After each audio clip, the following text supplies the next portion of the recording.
diabète va affecter les pieds de deux manières principalement, soit au niveau des nerfs, où est-ce qu'il va y avoir une perte de sensation qu'on appelle une neuropathie. Ça va surtout arriver quand le diabète n'est pas contrôlé. Si un patient fait attention à sa glycémie puis son diabète est contrôlé, les complications n'arriveront pas. La neuropathie, par contre, va faire une perte de sensibilité au niveau du pied du patient. Il n'y aura pas une bonne sensation de protection. Il peut marcher sur quelque chose que nous, on va sentir, que lui ne sentira pas, puis il va avoir des complications par après. L'autre chose, c'est la circulation qui va être atteinte. La circulation périphérique va être diminuée. Donc, si on a besoin d'antibiotiques, on a besoin d'une bonne vascularisation pour aller guérir une plaie ou s'assurer que le membre inférieur fonctionne comme il faut. La circulation, en étant diminuée, va ralentir la guérison de la plaie puis va retarder la guérison de l'infection à ce moment-là. Les diabétiques devraient consulter un professionnel de la santé quand ils remarquent quelque chose qui est anormal au niveau de leur pied qui n'était pas là avant. Souvent, comparer un côté avec l'autre va nous aider. S'il y a une enflure locale à cet endroit-là, un changement de couleur, un changement de température, quelque chose qui n'était pas là, de la corne sur un endroit qui était pas là avant ou qui vient d'apparaître ou qui augmente à ce moment-là, tout ce qui est hors du commun d'un côté par rapport à l'autre devrait les inciter à consulter un professionnel de la santé pour s'assurer que tout est correct. Si le diabète est maltraité, puis les diabétiques négligent leurs pieds, souvent ce qui va arriver, c'est des complications de la neuropathie de la circulation. La plus grosse qu'on va voir, c'est qu'ils vont développer des plaies, ils vont développer des ulcères. Ils vont marcher, les forces de cisaillement quand on marche et les forces de pression qui vont se faire au niveau du pied vont faire qu'ils vont faire de la corne. Après avoir fait de la corne, ça va mener à un ulcère.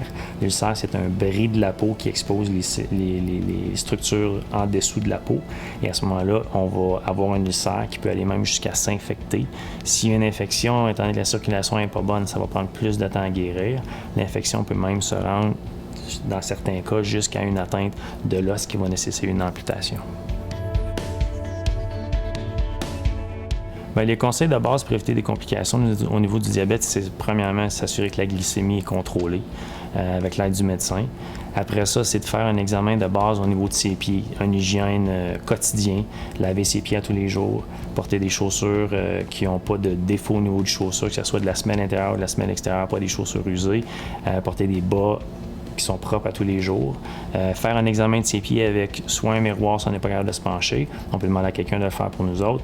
Vérifier entre les orteils, s'assurer qu'il n'y a rien qui est là, qu'il n'y a pas de nouvelles plaies, qu'il n'y a pas de choses qui sont apparues comparées à la dernière fois qu'on les a vérifiées. Ça peut être d'hydrater ses pieds régulièrement aussi avec une crème non parfumée, mais c'est vraiment de faire un examen quotidien pour s'assurer qu'il n'y a rien qui change comparé à la journée précédente.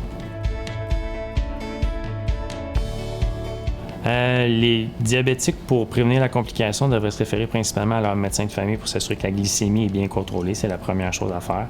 Après ça, ils devraient consulter un podiatre. On est le professionnel de la santé qui peut vraiment les aider au niveau de leurs pieds, tant au niveau de la coupe des ongles, la corne, un examen préventif au niveau du type de pied qu'ils ont, de leur démarche, des orthèses.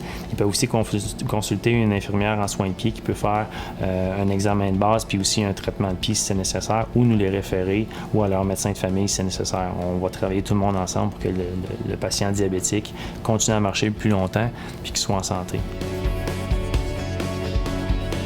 L'Association des diabétiques de Québec offre un programme de remboursement pour ses membres quand ils vont faire un soin de pied.